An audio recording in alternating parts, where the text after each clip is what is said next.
সূরা আত-তাহরীম। বিসমিল্লাহির রহমানির রহিম। রহমান রহিম আল্লাহ তাআলার নামে। ইয়া আইয়ুহান নাবিয়্যু লিমা তুহাররিমু মা আহাল্লাল্লাহু লাক তাবতাগি মারদাতা আজওয়াজিক ওয়াল্লাহু গফুরুর রহিম। হে নবী, আল্লাহ তাআলা তোমার জন্য যা হালাল করেছেন তা তুমি কসম করে নিজের উপর কেন হারাম করছো? তুমি কি এর মাধ্যমে তোমার স্ত্রীদের খুশি করতে চাও? তেমন কিছু হলে আল্লাহর কাছে ক্ষমা প্রার্থনা করো, কারণ আল্লাহ তাআলা ক্ষমার আধার ও পরম দয়ালু। قد فرض الله لكم تحلة أيمانكم والله مولاكم وهو العليم الحكيم। আল্লাহ তাআলা তো তোমাদের শপথ থেকে রেহাই পাওয়ার জন্য কাফফারার একটা পথ নির্ধারণ করে দিয়েছেন। মূলত আল্লাহ তাআলাই হচ্ছেন তোমাদের একমাত্র সহায়, তিনি সর্বজ্ঞ, তিনি প্রজ্ঞাময়।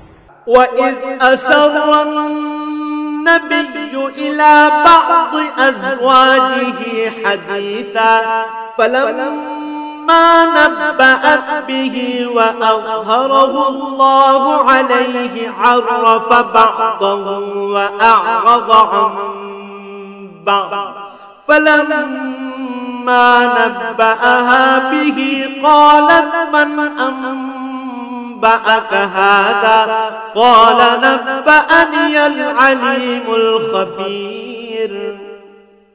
যখন আল্লাহ নবী তার স্ত্রীদের একজনকে একান্ত চুপিসারে কিছু একটা কথা বলল এবং সে তা অন্যের কাছে প্রকাশ করে দিল, আল্লাহ তাআলা তার এই বিষয়টা নবীকে ওহীর মাধ্যমে জানিয়ে দিলেন। তখন রাসূল কিছু কথা গোপনীয়তা প্রকাশকারী স্ত্রীকে জানিয়ে দিল, আবার কিছু কথা এড়িয়েও গেল।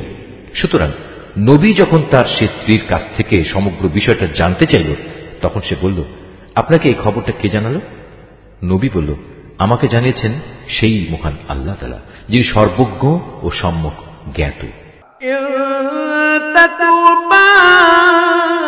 إلى الله فقد صغت قلوبكما وإن تظاهرا عليه فإن الله هو مولاه وجبريل وصالح المؤمنين والملائكة بعد ذلك ظهير।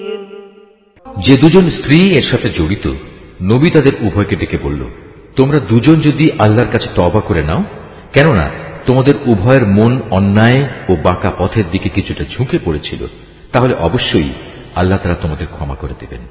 আর যদি তোমরা উভয়ে তার বিরুদ্ধে একে অপরের পৃষ্ঠপোষকতা করো, তাহলে জেনে রাখো আল্লাহ তাআলাই তার নবীর সহায়।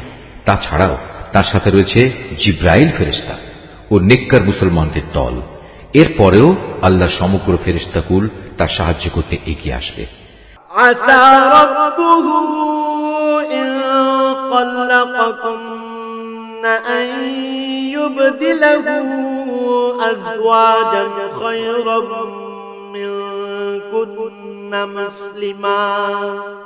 মুসলিমাতিন মুমিনাতিন قانتات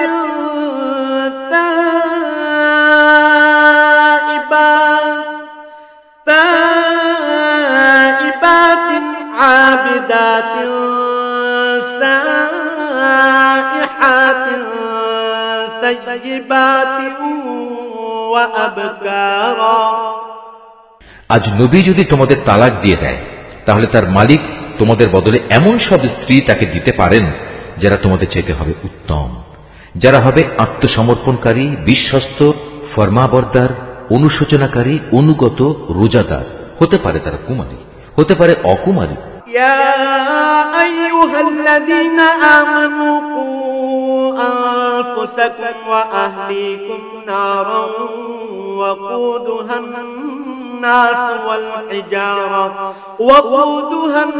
الناس والحجارة عليها ملائكة غلاظ شداد لا يعصون الله ما أمرهم ويفعلون ما يؤمرون। হে ঈমানদার লোকেরা, তোমরা নিজেদের ও নিজেদের পরিবার পরিজনদের জাহান্নামের সেই কঠিন আগুন থেকে বাঁচাও, যার জ্বালানি হবে মানুষ আর পাথর। সে জাহান্নামের প্রহরা যাদের উপর অর্পিত, সেসব ফেরেশতা সবাই হচ্ছে নির্মম ও কঠোর। তারা দণ্ডাদেশ জারি করার ব্যাপারে আল্লাহর কোনো আদেশই অমান্য করবে না। তারা তাই করবে যা তাদের করার জন্য আদেশ করা হবে।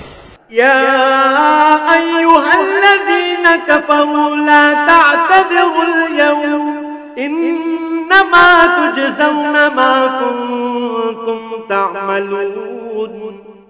সেদিন অস্বীকারকারীদের তারা বলবে, হে কাফেররা, আজ তোমরা দোষ ছাড়ানোর জন্য কোন রকম অজুহাত তালাশ করো না। আজ তোমাদের সেই বিনিময়ই দেয়া হবে যা তোমরা দুনিয়ায় করে এসেছো। يا أيها الذين آمنوا توبوا إلى الله توبة نصوحا عسى ربكم أن يكفر عنكم سيئاتكم ويدخلكم جنات تجري من تحتها الأنهار يوم لا يخزي الله النبي والذين آمنوا معه نورهم يسعى بين أيديهم وبأيمانهم يقولون ربنا أتمم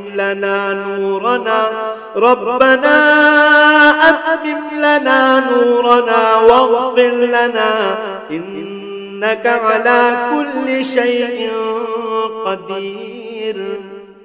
হে ঈমানদার ব্যক্তিরা, তোমরা নিজেদের গুনাহ খাতার জন্য আল্লাহর দরবারে তওবা করো, একান্ত খাঁটি তওবা।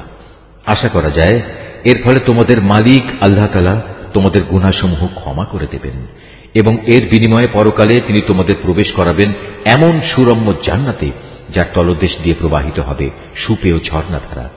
সেদিন আল্লাহ তাআলা তার নবী এবং তার সাথী ঈমানদারদের অপমানিত করবেন না। সেদিন তাদের ঈমানের জ্যোতি তাদের সামনে ও তাদের ডান পাশ দিয়ে বিচ্ছুরিত হয়ে এমন ভাবে ধাবমান হবে যে সর্বদিক থেকেই তাদের এ আলো পর্যবেক্ষণ করা যাবে। তারা বলবে, হে আমাদের মালিক, আমাদের জন্য আমাদের ঈমানের জ্যোতিকে জান্নাতের জ্যোতি দিয়ে তুমি পূর্ণ করে দাও, তুমি আমাদের ক্ষমা করে দাও। অবশ্যই তুমি সব কিছুর উপর একক ক্ষমতাবান। ইয়া আইয়ুহান নাবিয়্যু জাহিদিল কুফফার ওয়াল মুনাফিকিনা ওয়াগলুয আলাইহিম ওয়া মাওয়াহুম জাহান্নাম ওয়া বি'সাল মাসীর। হে নবী, তুমি কাফের ও মুনাফিকদের বিরুদ্ধে জিহাদ ঘোষণা করো এবং তাদের ব্যাপারে কঠোরতা অবলম্বন করো, কেননা তাদের ঠিকানা হচ্ছে জাহান্নাম, আর তা হচ্ছে এক নিকৃষ্ট নিবাস। ضرب الله مثلا للذين كفروا امرأة نوح وامرأة لوط كانتا تحت عبدين من عبادنا صالحين فخانتاهما فلم يغنيا عنهما من الله شيئا وقيل ادخلا النار مع الداخلين। আল্লাহ তাআলা কাফেরদের জন্য নূহ ও লূতের স্ত্রীদের উদাহরণ পেশ করছেন।